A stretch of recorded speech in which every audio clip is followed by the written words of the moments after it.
My family gave me a $20 coupon for my birthday, mocking my failed life. They had no idea I had secretly bought the company they worshipped. Today, I walk into the boardroom with one decision to make: firing my own brother. The family looked down on me, mocking me as a failure. I stared at the cheap, wrinkled coupon sitting in my palm, my fingers trembling as I traced the faded ink. $20 off your next purchase at Budget Mart. That was my 30th birthday gift. Around me, laughter erupted, bouncing off the crystal chandeliers of the exclusive rooftop restaurant my family had chosen for this celebration. A place where a single glass of wine cost more than what they thought my existence was worth. Oh, come on, Callie. Don't look so offended. My older brother, Liam, chuckled, swirling the whiskey in his glass. We figured you could use a little help, since you're always scraping by. Scraping by? That's what they thought. My mother, Vivian Monroe, flashed me her signature tight-lipped smile, the same one she used when dismissing unimportant things. It's practical, sweetheart. You've always been frugal. Across the table, my father barely looked up from his phone. Walter Monroe, the self-made real estate tycoon, the master of building empires, only acknowledged those he deemed worthy. And in his eyes, I never had been. You should be grateful, he muttered, typing away. Liam worked hard to arrange this dinner for you. Hard? I almost laughed. Liam, the golden son, had never worked for anything in his life. His job as vice president of Van Buren Capital had been handed to him by birthright, not skill. And they thought I was struggling? They thought I was the failure? They had no idea. I took a deep breath, feeling the weight of the secret I'd carried for years, the one I had sacrificed everything to protect. A vibration in my pocket snapped me out of my haze. I pulled out my phone and glanced at the notification. Confirmed. Acquisition finalized. Van Buren Capital is now under Monroe Holdings. My grip tightened. I owned Van Buren Capital, the very company my family worshipped, the one that made Liam's entire career possible, now belonged to me. A slow burning satisfaction spread through my chest. They had spent years mocking me, dismissing me, treating me like an afterthought. Tonight they thought they were humiliating me with a discount coupon. Tomorrow they would wake up to a nightmare. I tucked my phone away, smoothing out my expression before forcing a polite smile. Thanks, Liam, I said, my voice calm. This is thoughtful. He grinned, completely oblivious. Anything for my little sister. Oh, speaking of which, my sister Olivia cut in, leaning across the table. Have you considered Liam's offer yet? He's willing to pull some strings at Van Buren, maybe get you an assistant job? I almost choked on my water.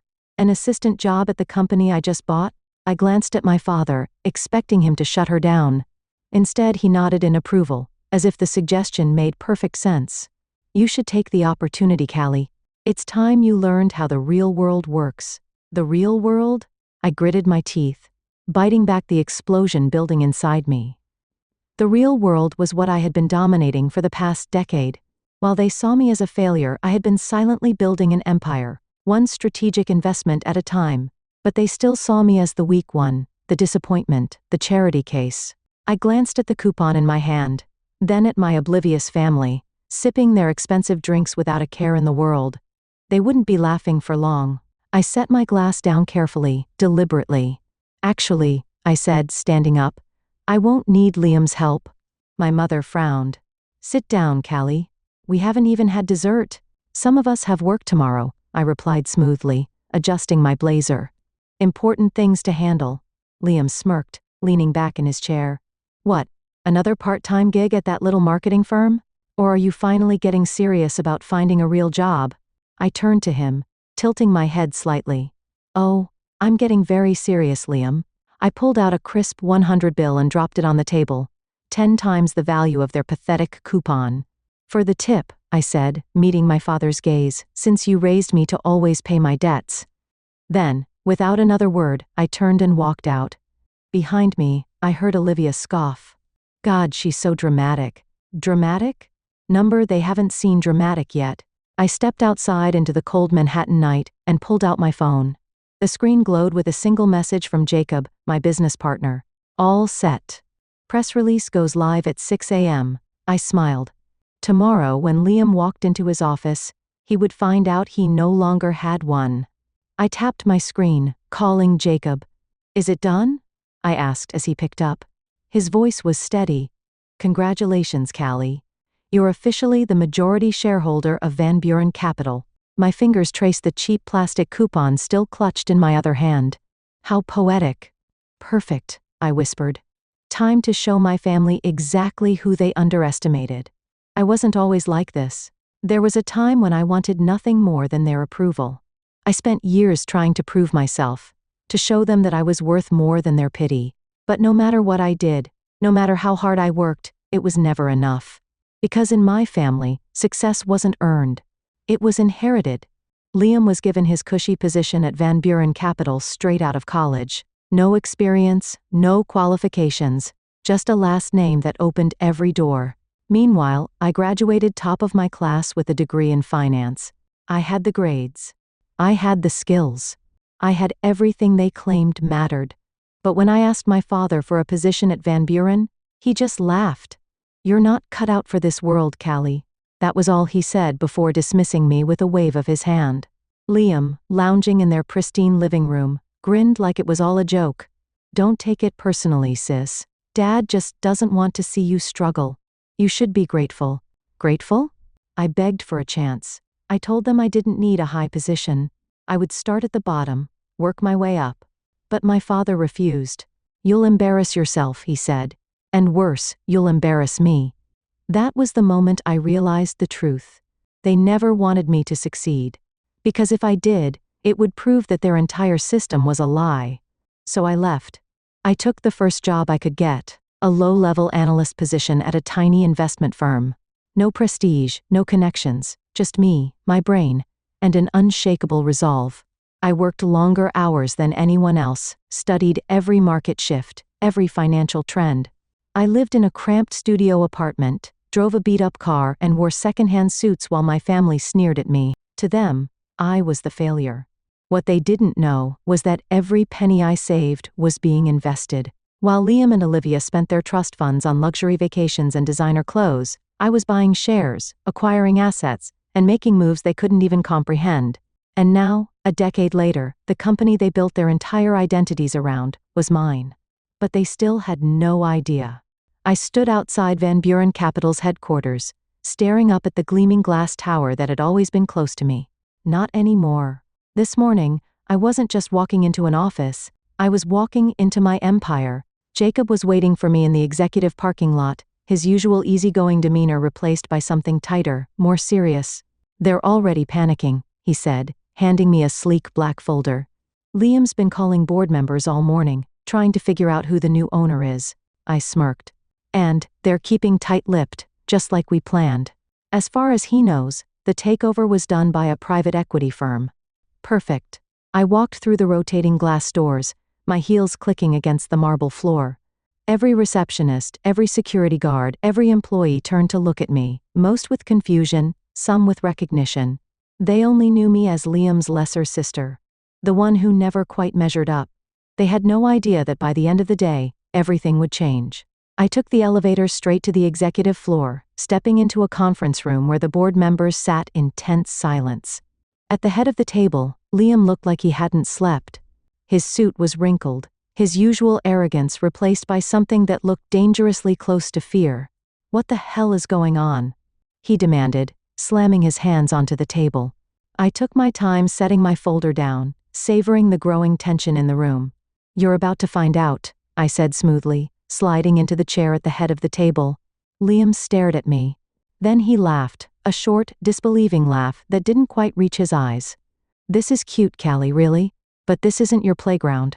This is a billion-dollar corporation. Maybe if you had accepted my offer yesterday, you'd be getting coffee right now instead of embarrassing yourself. The board members shifted uncomfortably, sensing something was wrong. I smiled. Then, I pulled out the official acquisition papers and placed them on the table. I'm not here for coffee, Liam. I leaned forward. I'm here to run the company. The room fell deathly silent. Liam's face drained of color as he stared at the documents. His hands trembled as he flipped through the pages, his breath coming in sharp, uneven gasps. My father had always told me that business was about power, and right now I had all of it. Callie! His voice was barely a whisper. What did you do? I leaned back, crossing my arms. I did what you never could. I earned it. Liam was frozen in place, his fingers gripping the acquisition documents, as if he could change the words by sheer will. This isn't real, he muttered, flipping through the pages with frantic desperation. There's no way. Believe it, Liam, I said, my voice steady. I own Van Buren Capital now. The boardroom was silent, save for the ticking of the clock on the far wall. The board members, men and women, who had spent years catering to my father and brother, were too stunned to speak. Liam's breathing was uneven, his skin pale. I watched as realization dawned on him, slowly, painfully. He wasn't just losing his job. He was losing everything. Callie, he whispered, voice cracking. We're family. I leaned back in my chair, crossing my legs. Funny.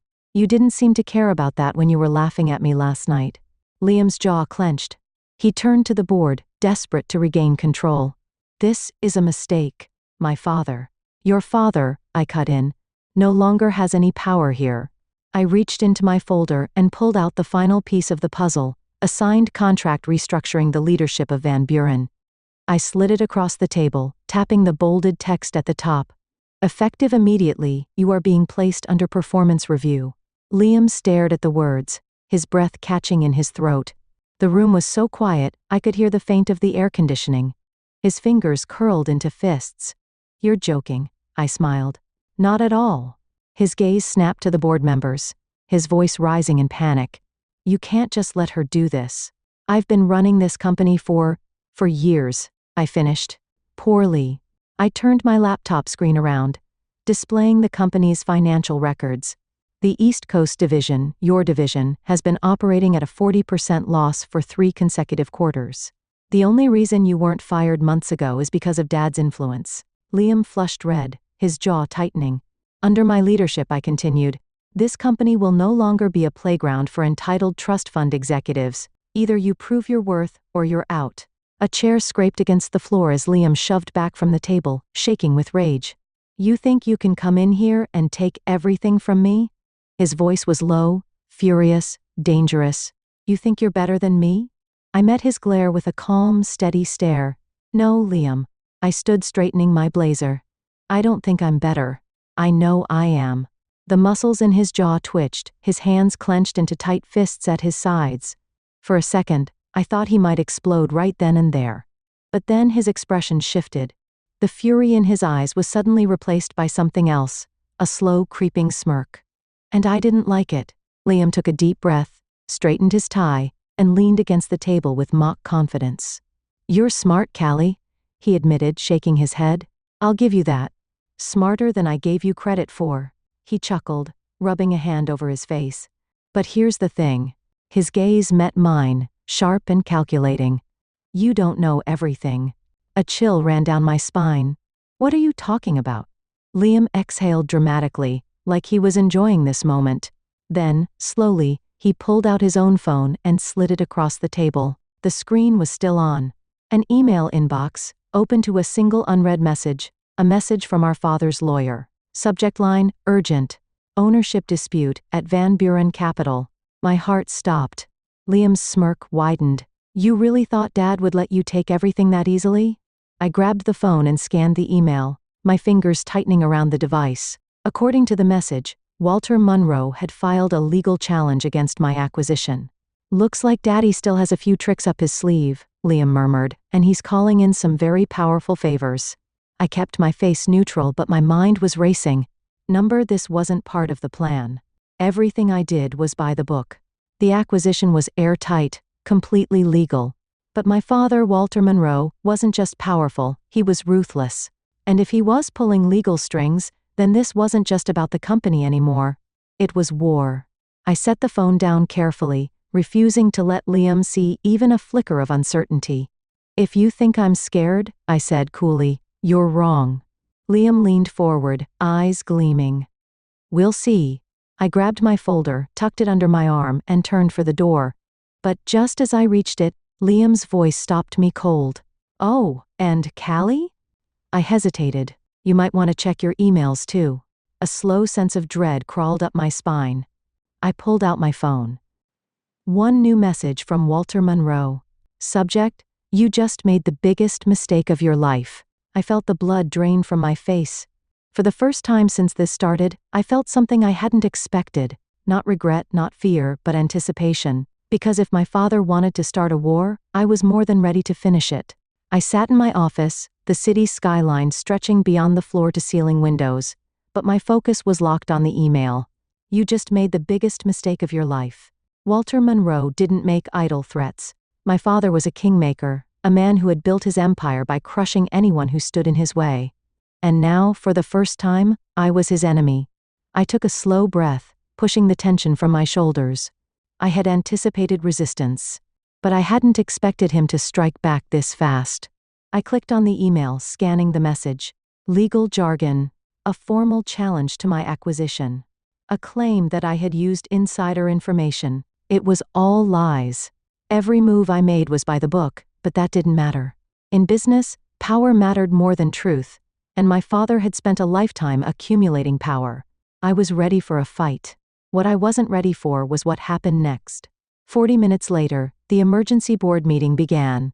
The boardroom was packed, tension simmering in the air. Liam sat at the far end of the table, smug as ever, arms crossed like he had already won. I stood at the head, my fingers resting lightly on the conference table. I had spent years fighting for this moment. Now it was time to prove I belonged here. My voice was steady as I spoke. My acquisition was legal. My leadership is already improving the company. This is nothing but a desperate attempt to hold on to power. The board members shifted uncomfortably. Some avoided my gaze. That's when my father's lawyer, Richard Vaughn, cleared his throat.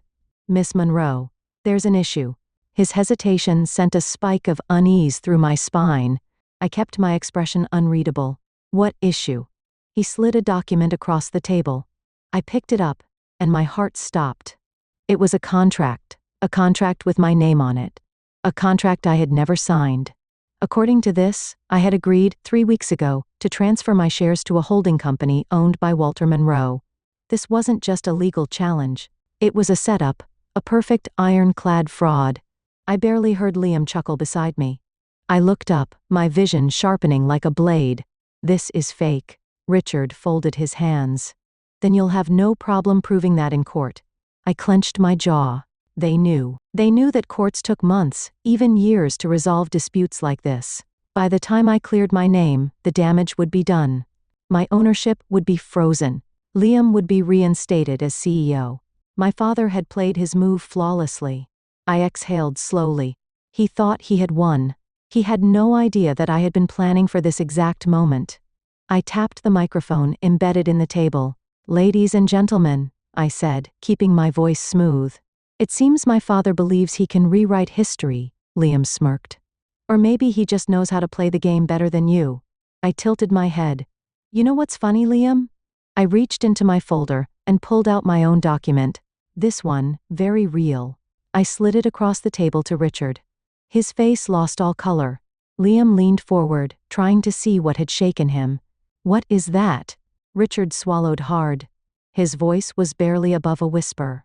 A dissolution agreement. I smiled. That's right. I turned to the board. 3 days ago, I officially dissolved Monroe Holdings. Murmurs erupted. Liam shot out of his chair. You what? I let the moment sink in. My father had assumed I would run Van Buren Capital under Monroe Holdings, the investment company I had secretly built for years. What he didn't know, I had shut it down, transferred every single asset into a new company. One he had no control over. His fraudulent contract was worthless. Walter Monroe had just lost his greatest battle before he even realized it started. Liam looked like he was going to explode. You think this is over? He spat. Dad's going to... I raised a hand. No, Liam. I reached for my phone, tapped a contact, and held it up for the room to hear. The line rang twice before my father's voice came through. What the hell have you done? The board members froze. Liam's smirk vanished. I leaned back in my chair, victorious. Just what you taught me, Dad, I said softly. I won. Did Callie just deliver the ultimate revenge? Or is Walter planning his next move? Comment too if you want to see what happens next. Silence filled the boardroom, thick and unforgiving. Liam sat frozen, his face pale with disbelief. The board members, once loyal to my father, now shifted uneasily in their seats, realizing they had backed the wrong horse. And through the speakerphone, Walter Monroe's voice cracked with rage. "Callie, what the hell have you done?" I leaned forward, savoring the moment. "I did what you always told me to do, Dad. I took control." The weight of my words sank in, and for the first time in my life, my father, the man who had spent years dismissing me, belittling me, underestimating me, was silent. Liam, however, wasn't. "This is a bluff," he spat, scrambling for control, his hands gripping the table like it was the only thing keeping him afloat. "There's no way I didn't let him finish." I turned to the board, sliding one final document across the table. "Van Buren Capital is no longer under Monroe Holdings," I stated clearly. "And as the sole majority shareholder, I'm making my first executive decision." I looked directly at Liam. "You're fired." The room exploded. Liam shoved back his chair, knocking over a glass of water. "You can't." "I can." I cut in, my voice sharp. "And I just did." I turned to the board members, who were too stunned to argue. "If anyone has objections, you're welcome to voice them. But, let's be honest." I gestured to the financial reports on the screen. "He was sinking this company. You all knew it. You just didn't care because my father was protecting him." No one spoke because they knew I was right. Liam's breathing was ragged, his face turning a deep shade of red. His hands clenched into tight fists, and for a second, I thought he might lose control completely. But before he could lash out, the conference room doors swung open. Security? 2 uniformed officers stepped inside, their expressions stone cold. "Mr. Liam Monroe," one of them announced. "We need you to come with us." Liam whirled around, his eyes wide with genuine fear. "What?" he stammered. My lips curled into a slow, satisfied smile. "Oh, didn't I mention?" Before this meeting, I sent a full financial audit of Van Buren to the Securities and Exchange Commission. Liam's blood drained from his face. "You?" I shrugged. "Turns out someone's been embezzling company funds to cover their personal expenses. And after I took over, well," I sighed, mock disappointment dripping from my voice. "The numbers didn't add up." Liam's entire body tensed. "Dad will fix this," he whispered, almost to himself. And then, as if on cue, the speakerphone crackled. Walter Monroe's voice, usually so unshakable, was cold and flat. "I'm sorry, Liam." Liam froze. His head snapped toward the phone, his mouth opening slightly, stunned. Walter sighed. "I told you to cover your tracks. You didn't. Now you have to deal with the consequences." Liam looked like he had been punched in the stomach. "Dad, please." But the line went dead. Security moved in, gripping Liam by the arms. He tried to fight, but it was useless. "Callie," he hissed, his voice shaking with fury. "You think you've won?